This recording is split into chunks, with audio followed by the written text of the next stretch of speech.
बिस्मिल्लाहिर्रहमानिर्रहीम। अस्सलाम वालेकुम। Welcome to my channel Al Shifa दवाखाना। तो व्यूअर्स, कैसे हैं आप? उम्मीद है कि आप सब खैरियत से होंगे। अल्लाह ताला आप सबको अपने हिफ्ज़-ओ-अमान में रखे। तो आज मैं जो नुस्ख़ा लेकर आई हूँ वो ये नुस्ख़ा मेरी उन माँ बहनों और बेटियों के लिए है जिनको माहवारी यानी कि मेंसेस में ब्लीडिंग बहुत ज़्यादा होती है। तो अगर तो ये पीरियड का दौरानिया 5 से 7 दिन हो तो ये एक नॉर्मल चीज़ होती है। अगर ये दौरानिया 15 से 20 दिन तक हो या मुसलसल 1 माह तक जारी रहे तो ये एक बीमारी की अलामत है। इसे आप मामूली ना समझें, क्योंकि ब्लीडिंग के ज़्यादा आने की वजह से हमारे जिस्म में बहुत ज़्यादा कमज़ोरी हो जाती है। जिस्म में क़ुव्वत मदाफ़त की कमी हो जाती है, असाबी कमज़ोरी हो जाती है, खून की कमी, जिस्म में सुस्ती, थकन, काहली और ब्लड प्रेशर मुसलसल कम रहता है। सर बुखार हो जाता है, सर में दर्द, आँखों के आगे अंधेरा छा जाता है, चक्कर आते हैं, कै आती है, रहम में सोजिश हो जाती है और रहम जो है वो कमज़ोर हो जाता है।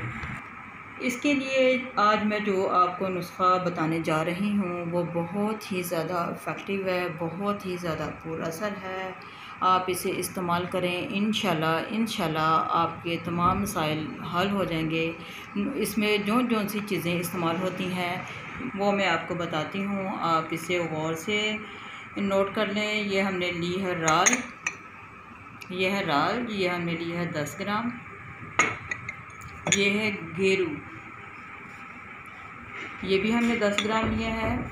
ये है संगेजरा 10 ग्राम, लोद पठानी 10 ग्राम,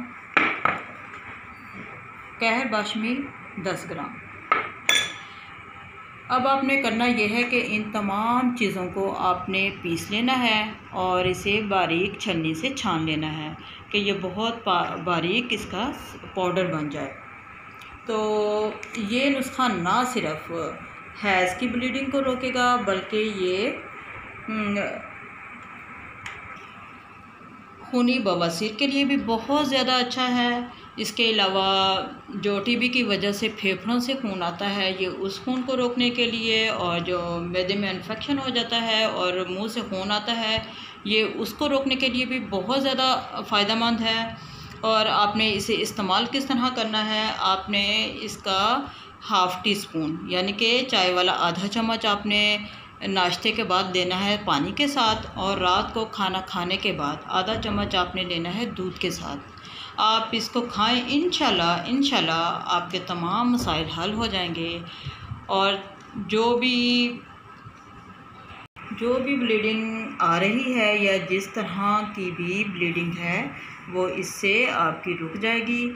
और आपने इस नुस्खे को मुसलसल 15 दिन तक इस्तेमाल करना है। जब आप इसकी 1 या 2 डोज़ ही इस्तेमाल करेंगे तो आपको खुद पता चल जाएगा इंशाल्लाह कि आपको इससे बहुत फ़र्क पड़ा है। लेकिन फिर भी आपने इस नुस्खे को 15 दिन तक मुसलसल जारी रखना है ताकि आपको आइंदा ये मसला कभी भी ना हो। अगर हमारी बहनें जिनकी उम्र 40 साल से ज़्यादा है और ये दवाई खाने के बाद भी उनका ये मसला हल नहीं हो रहा, तो प्लीज़ वो अपना मेडिकली चेकअप करवाएं, अपना अल्ट्रासाउंड करवाएं। हो सकता है कि उनके रहम में यानी कि यूट्रस में रसोली हो। अगर यूट्रस में रसोली हो तो फिर ये ब्लीडिंग जो है वो नहीं रुकती जब तक कि उसका ऑपरेट ना हो जाए। तो नाज़रीन, अगर आपको ये मेरी वीडियो पसंद आई हो तो प्लीज़ मेरे चैनल को सब्सक्राइब करें, मेरी वीडियो को लाइक करें, शेयर करें और बेल आइकन के बटन को प्रेस करें ताकि मेरी हर आने वाली वीडियो सबसे पहले मौसूल हो सके। दुआओं में हमें बहुत याद रखिएगा। अब मैं आपसे इजाज़त चाहूँगी। अल्लाह हाफ़िज़।